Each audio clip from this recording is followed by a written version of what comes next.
Sejarah penaklukan Majapahit di Borneo. Sekitar abad ke-5 Masehi berdiri sebuah kerajaan yang merupakan kerajaan permulaan di Kalimantan Selatan, jauh sebelum berdirinya kerajaan Nagara Dipa.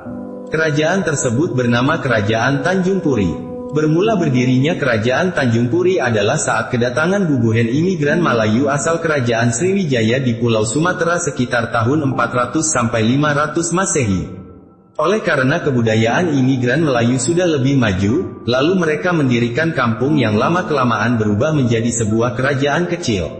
Para imigran Melayu tersebut banyak yang melakukan perkawinan dengan penduduk setempat, yakni suku Dayak Manyan, Bukit, Ngaju, sehingga kerajaan Tanjung Puri tersebut, penduduknya terdiri dari orang Melayu dan Dayak. Perpaduan kedua suku tersebut akhirnya nanti menurunkan suku Banjar asal muasal suku Banjar. Sementara sekitar 3000 hingga 1500 sebelum Masehi untuk pertama kalinya imigran dari Yunan di China Selatan datang ke tanah Borneo. Mereka inilah pada tuan, nenek moyang orang Dayak atau istilahnya Melayu tua. Berabad-abad lamanya kerajaan Tanjung Puri berdiri, penduduknya makmur dan sejahtera, hidup damai serta bahagia. Pada tahun 1309 Masehi berdiri juga sebuah kerajaan orang Manyan yang bernama Nansarunai. Kedua kerajaan ini saling berkeluarga dan berteman dekat, tidak pernah ada permusuhan. Walau berbeda keyakinan, kerajaan Tanjung Puri kebanyakan pengikut ajaran Buddha sedangkan kerajaan Nansarunai kebanyakan pengikut ajaran Kaharingan, tapi kedua kerajaan tetap saling menghormati. Kedua kerajaan sama-sama berkomitmen menjaga alam lingkungan, tidak mau menambang batu bara yang banyak terdapat di wilayah kerajaan, apalagi menanam sawit karena pada saat itu tidak ada istilah jual beli tanah dan sawit serta hasil tambang batu bara. Kerajaan Tanjung Puri mempunyai 5 orang panglima. Nama Datu Banua V cukup dikenal warga Banjar di Kalimantan Selatan. Datu Banua V merupakan gelar bagi 5 panglima kerajaan Tanjung Puri yang terkenal sakti dan ditakuti kerajaan lain termasuk prajurit Majapahit pada awal abad ke-14 Masehi. Berdasarkan hikayat Datu Banua V, kelima panglima tersebut yang pertama bergelar Panglima Alai, merupakan ahli politik dan strategi. Kedua, Panglima Tabalong, yang terkenal gagah, kuat, pemberani, dan berjiwa ksatria. Ketiga, Panglima Balangan yang berwajah tampan, pintar, dan suka menuntut ilmu kanuragan. Sedangkan yang keempat dan kelima adalah si kembar yang bergelar Panglima Hamandit dan Panglima Tapin. Mereka berdua ini terkenal keras dan suka berkelahi. Konon kelima bersaudara ini, anak dari Datu Intingan, saudaranya Datu Dayuhan kepala suku Dayak Maratus dan Dayang Baiduri putri imigran Melayu keturunan Sriwijaya. Kala itu kerajaan Tanjung Puri berhubungan baik dengan kerajaan Nansarunai tetangganya. Walau berbeda keyakinan kerajaan Tanjung Puri yang mayoritas pengikutnya beragama Buddha, sedangkan kerajaan Nansarunai pengikut ajaran Kaharingan. Tapi kedua kerajaan tetap saling menghormati dan sama-sama berkomitmen menjaga alam lingkungan. Pada saat itu, kerajaan Majapahit sangat berambisi untuk menguasai Nusantara termasuk tanah Borneo. Hal itu terjadi karena Mahapati Gajah Mada sudah bersumpah untuk menguasai Nusantara. Ada mata-mata Majapahit yang mengatakan bahwa kedua kerajaan di Borneo tadi sangat makmur karena istananya berlapis emas. Mendengar hal itu, Prabu Hayam Wuruk, Raja Majapahit begitu berambisi untuk menguasai kedua kerajaan tersebut, kerajaan Tanjung Puri dan Nansarunai. Lalu pada 1356 Masehi kerajaan Majapahit mengirim ekspedisi militer pertama ke wilayah Borneo. Yang mula-mula diserang adalah kerajaan Nansarunai. Sekitar 5.000 pasukan Majapahit datang dengan kapal melewati Sungai Barito yang dipimpin Senopati Arya Manggala. Melihat pasukan yang sangat banyak tersebut, lalu kerajaan Nansarunai meminta bantuan ke kerajaan Tanjung Puri. Lalu oleh Raja Tanjung Puri dikirim 5 orang panglimanya yaitu Datu Banua V dengan membawa 1000 pasukan membantu kerajaan Nansarunai. Setelah itu pecahlah perang yang dahsyat antara pasukan Majapahit melawan pasukan Nansarunai yang dibantu pasukan Tanjung Puri. Banyak sekali jatuh korban di kedua belah pihak. Pasukan Majapahit yang terkenal hebat dalam bertempur karena sudah berkeliling Nusantara dan sudah menaklukkan berbagai kerajaan, saat itu mendapat perlawanan yang hebat. Banyak prajurit Majapahit yang mati di tangan 5 panglima Tanjung Puri yang sakti-sakti tersebut.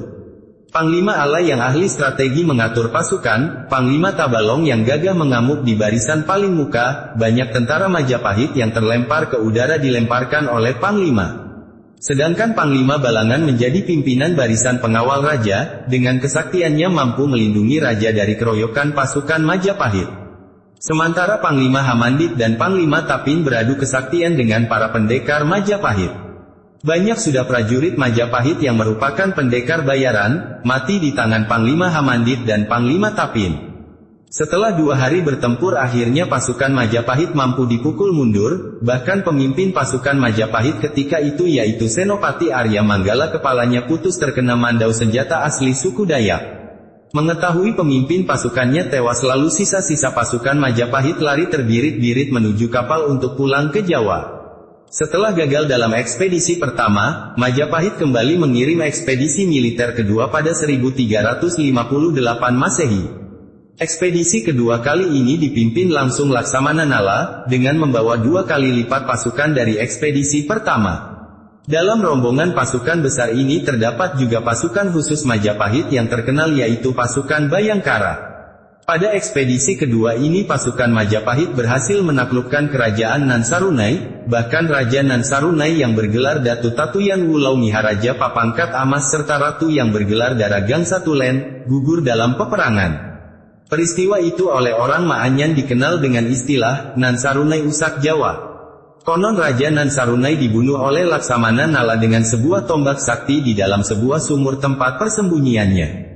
Laksamana Nala adalah seorang panglima terhebat Majapahit di masa itu, karirnya dimulai dari menjadi prajurit pasukan khusus kerajaan yaitu pasukan Bayangkara. Setelah berhasil menaklukkan Nansarunai pasukan Majapahit bergerak menuju Tanjung Puri, namun pasukan Majapahit mendapati perlawanan yang hebat dari pasukan Tanjung Puri yang dipimpin oleh Datu Banua V yang terkenal tersebut. Setelah berhari-hari berperang akhirnya kedua pasukan sepakat untuk berdamai dan tidak melanjutkan peperangan. Pasukan Majapahit kembali ke Jawa dengan kekecewaan mereka tidak sanggup lagi melanjutkan peperangan karena sebelumnya sudah kelelahan berperang menghadapi kerajaan Nansarunai.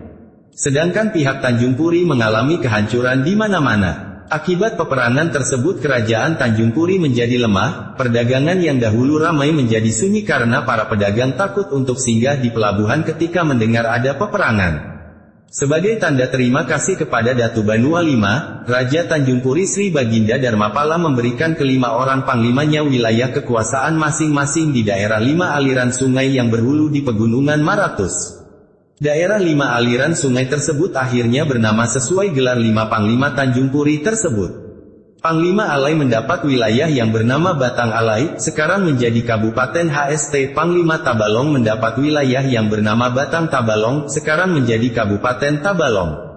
Panglima Balangan mendapat wilayah yang bernama Batang Balangan, sekarang menjadi Kabupaten Balangan. Panglima Hamandit mendapat wilayah Batang Hamandit, sekarang menjadi Kabupaten HSS, sedangkan Panglima Tapin mendapat wilayah Batang Tapin, sekarang menjadi Kabupaten Tapin.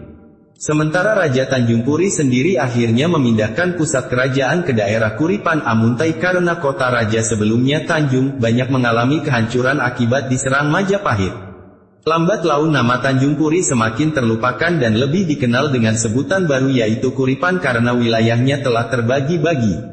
Salah satu kisah peperangan Empu Nala. Tahun 1350, Laksamana Nala mengadakan ekspedisi ke Nansarunai dengan menyamar sebagai nahkoda kapal dagang. Di Nansarunai ia memakai nama samaran Tuan Penayar dan bertemu dengan Raja Raden Anyan, bergelar Datu Tatuyan Wulau Miharaja Papangkat Amas, serta Ratu Dara Gangsa Tulen. Laksamana Nala sangat kagum melihat begitu banyak barang-barang terbuat dari emas murni, ketika ia dipersilakan untuk melihat-lihat perlengkapan pesta adat di ruangan tempat bermusyawarah. Yang sangat dikagumi oleh Laksamana Nala, ialah Sokoguru balai adat yang terbuat dari emas murni juga di mana di bagian atasnya bermotif patung manusia. Setelah kembali ke Majapahit, Laksamana Nala berpendapat, untuk menundukkan Nansarunai, harus dicari kelemahan Raja Raden Anyan yang mempunyai karisma kuat. Pada pelayanan berikutnya, Laksamana Nala membawa serta seorang panglima perangnya yang bernama Demang Wiraja dengan memakai nama samaran Tuan Andringau, serta beberapa prajurit dari suku Kalang. Hasil pengamatan Demang Wiraja dilaporkan kepada Laksamana Nala. Demikianlah pada awal tahun 1356, Laksamana Nala datang lagi ke Nansarunai dengan membawa serta istrinya bernama Damayanti. Sewaktu kembali ke Majapahit, sengaja Laksamana Nala membiarkan istrinya tinggal di Nansarunai. Damayanti berwajah sangat cantik dan pribadinya menarik. Pada tahun 1356 itu, terjadi kemarau panjang, sehingga Raja Raden Anyan secara kebetulan bertemu dengan Damayanti di sumur yang khusus diperuntukkan bagi anggota keluarga kerajaan. Pertemuan pertama berlanjut dengan kedua dan demikian seterusnya, sehingga Damayanti melahirkan seorang anak perempuan, lalu diberi nama Sekar Mekar. Pada awal tahun 1358, Laksamana Nala datang ke Nansarunai dan menemukan istrinya sedang menimang seorang anak perempuan. Damayanti yang memakai nama samaran Samoni Batu, menerangkan bahwa anak yang ada di pangkuannya itu adalah anak-anak mereka berdua. Dan Laksamana Nala percaya saja akan apa yang telah dikatakan oleh istrinya itu. Ketika kembali ke Majapahit, Damayanti beserta anaknya dibawa serta, lalu tinggal di pangkalan armada Laut Majapahit di Tuban. Beberapa bulan kemudian, Laksamana Nala secara kebetulan mendengar istrinya bersenandung untuk menidurkan puterinya di mana syair-syairnya menyebutkan bahwa Sekar Mekar mempunyai ayah yang sebenarnya ialah Raja Raden Anyan. Mendengar hal tersebut membuat Laksamana Nala murka namun tidak melampiaskan kemurkaannya pada sang istri.